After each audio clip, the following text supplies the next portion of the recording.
ลองอันเท้าขามองนั้นใกล้หัดเผียวมาในมือเขาลองดังอันนั้นเนี่ยใกล้มาปั่นพอนดีดาวนั่นเขาลองอันไหนเนี่ยก้นหมังเจอใกล้ว่าในเป็นลองเป็นกำลีเลยเป็นกว่าเว้ในเขาลองอันไหนมันนำเจอลองกำลีค่ะลองอันไหนเป็นตื้อตังดาวเด็กขึ้นอย่างมาก้อยน่ะตื้อตังนั่นเป็นดาก้นกูก็ไรห้าเนี่ยมันนำเป็นไรค่ะ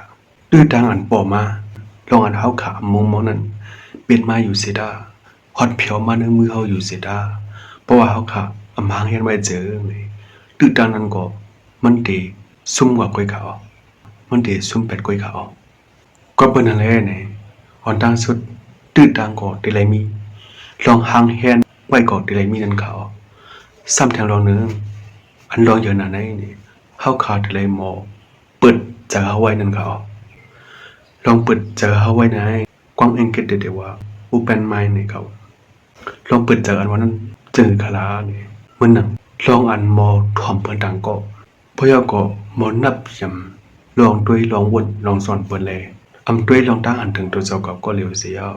ด้วยป้าตั้งหันถึงเปิดวนป้าตั้งหันถึงเปิดลองตัวทั่วเปิด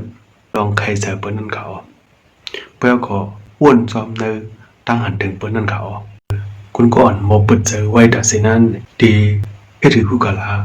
คุณก็ในพ่อมือเปิดดักก็รัดความนั้นหมดถ่อมเปิดคุณก่อนรัดนั้นตั้งหันถึงมันอำเหมือนเฮาก็เย้าไว้เจอยินเจอยาวสิถ่อมเปิดดอกบ่สุดปอยก็อำกึ่งกลางหลัดว่ามันอำเจอมันอำลีทั้งหันสู่ในมันอำเข้าของเปิ้นในอำกึ่งกลางหลัดค่ะลองอันเปิ้นลานั้นมันจางเป็นอันมันอำฮู้ก็จางเป็นไรไว้เจอใครเรียบเพี้ยนสิถ่อมปันนั้นเขาไว้กลางเจอใครฮู้ใครหันใครเรียบเพี้ยนสิถ่อมปันเปิ้นนั้นเขาพอยก็หมอยอมฮับทางพิษตูเจ้าก่อนนั้นเขาอ้อลองอันในตั้งหันถึงมันในอำเหมือนเฮาหนอตั้งหันถึงมันในคือเจอได้หลงอันเฮาหันอยู่อันเก่าหันอยู่อันเก่าฮู้อยู่ในเป็นอันพิษมันหลงในหมอเปิดเจอสิฮับคำตามพิษตูเจ้าเก่าหมอยอมฮับตั้งหันถึงเปิ้นนั้นเขา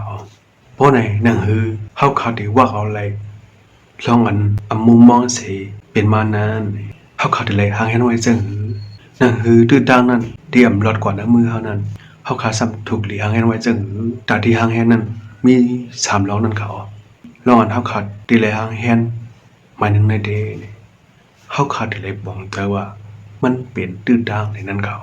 บ่ฮู้ว่าอันไหนเป็นตื้อดังยาวเสือในเฮาขาดดีเลย10เล็บเห็นด้วย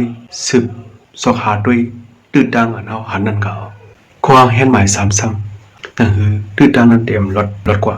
เตรียมซุ่มกว่านั้น10เฮ็ด3กว่าเฮามันไหลนั่นเขาคนกำนำไหนเนี่ยผู้ว่าเป็นตื้อดังยาวเสดามีหลอกหางเห็นไว้ยาวเสดา